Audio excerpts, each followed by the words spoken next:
هرکی هم جای من باشه میره، رو لبا خنده معصومیه، با پیچ خط چشای تیره. شایدم تقصیر من بود، پوست کردیم سنگ و سر شدیم هر روز. حسمونم پرید و رفت سود، رو خیمه سکر گیوز.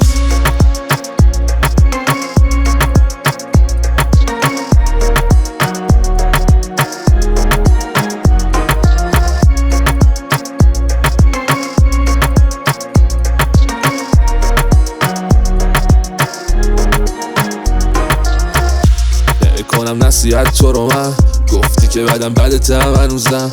خوبی هم نیومد به روتم، زیاد بودم برات تو تهشم در اومد. آره زیاد بدتم نیومد، دیگه کارات به چشم هم نیومد، به چشم هم نیومد. دوباره منم هتلای خالی روی میزم و خط و لاین و گوشی خاموش رو مد نیستم. چفتم و دی بغلم الان نیستی پیشم، منم و گیتار و نوتایی که تلفیشم. منم و هتلای خالی روی میزم و خط و لاین و گوشی خاموش رو مد نیستم. چفتم و دی بغلم الان نیستی پیشم، منم و گیتار و نوتایی که تلفیشم. تقصیر منه که هرکی اسم تنم، شب و روز سفید صبح سنگین سرم.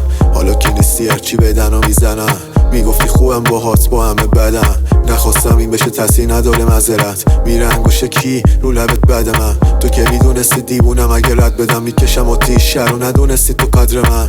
گوشی خاموش رویز ولوکان و فولین، سفید خط و عرشه یا مستم یا کارتونی. نمونده حالی ولی میان بخوام 4 تا فوری میان میرن. منم سرم بالا پایین آسانسوری، ندارم سنم باد بدم اومده رفتارات. نمیخوام طرف کنم حتی یه بیت دیگه برات، نداره اهمیت پیشت الان کیه. منو خسته کرده بودی دیگه این ادا چیه.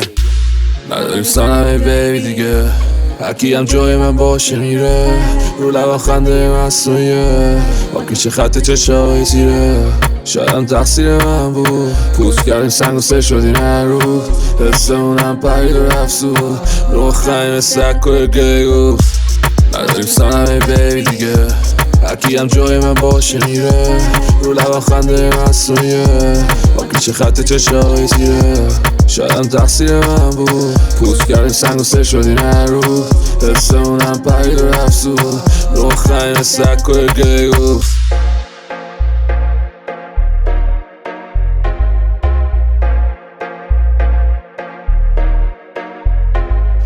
علیرضا مختاری ریمکس.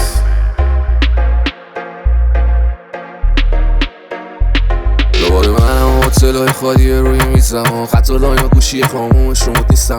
چفتم و دی بغلم الان نیستی پیشم، منم و گیتار و نوتایی که تلفیشم. منم و هتلای خالی روی میزم و خط و لاین و گوشی خاموش رو مد نیستم. چفتم و دی بغلم الان نیستی پیشم، منم و گیتار و نوتایی که تلفیشم.